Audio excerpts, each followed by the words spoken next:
Bonjour, chers élèves. Le but de cette capsule est de vous apprendre comment résoudre des problèmes de termes manquants présents dans une multiplication. Débutons avec un premier exemple.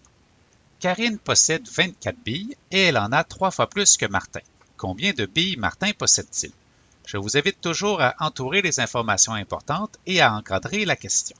Alors, nos informations importantes, Karine possède 24 billes. Elle en a 3 fois plus que Martin. Notre question, combien de billes Martin possède-t-il?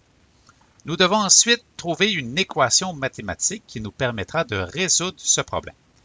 Dans ce contexte-ci, notre inconnu, c'est le nombre de billes de Martin, mais nous savons qu'en multipliant par 3, le 3 fois plus, nous pouvons obtenir 24, qui est le nombre de billes de Karine. Nous devons maintenant utiliser notre logique pour estimer notre inconnu. Alors, il serait logique que notre inconnu soit plus petit que 24. Et il serait donc illogique d'effectuer 24 fois 3 ou 3 fois 24. Nous allons donc procéder avec l'opération inverse qui sera de faire 24 divisé par 3, ce qui nous donne 8. Notre résultat est donc que Martin possède 8 billes. Nous pouvons vérifier notre résultat en remplaçant notre inconnu par notre réponse. Donc 8 fois 3 nous donne bel et bien 24. Poursuivons avec un deuxième exemple. Dans un jeu de précision, j'ai atteint 5 fois la cible. L'animateur m'a annoncé que j'ai accumulé 75 points. Combien de points ai-je obtenu à chaque fois que j'ai atteint la cible? Mes informations importantes, j'ai atteint 5 fois la cible et j'ai accumulé 75 points. Ma question, combien de points ai-je obtenu à chaque fois que j'ai atteint la cible? Je vais formuler une équation mathématique. Je connais le 5 fois, mais je ne sais pas combien de points j'obtenais à chaque fois. C'est mon inconnu, mais je sais qu'au total, j'ai obtenu 75 points.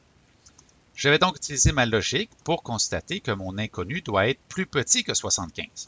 Il est donc illogique d'effectuer 75 fois 5 ou 5 fois 75.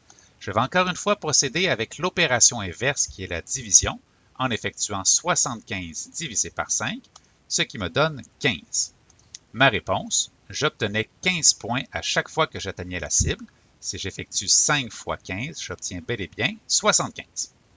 Faisons un petit résumé des termes manquants dans une multiplication. Alors, lorsque ça se produit, que l'inconnu soit le premier terme ou le deuxième terme, dans les deux cas, nous pourrons résoudre ce type d'équation à l'aide de l'opération inverse qui est la division. Pour notre équation en vert, nous effectuons 52 divisé par 4 qui nous donne 13. Et pour l'équation en bleu, 120 divisé par 6 qui nous donne 20. Vous savez maintenant comment résoudre des problèmes de termes manquants présents dans une multiplication.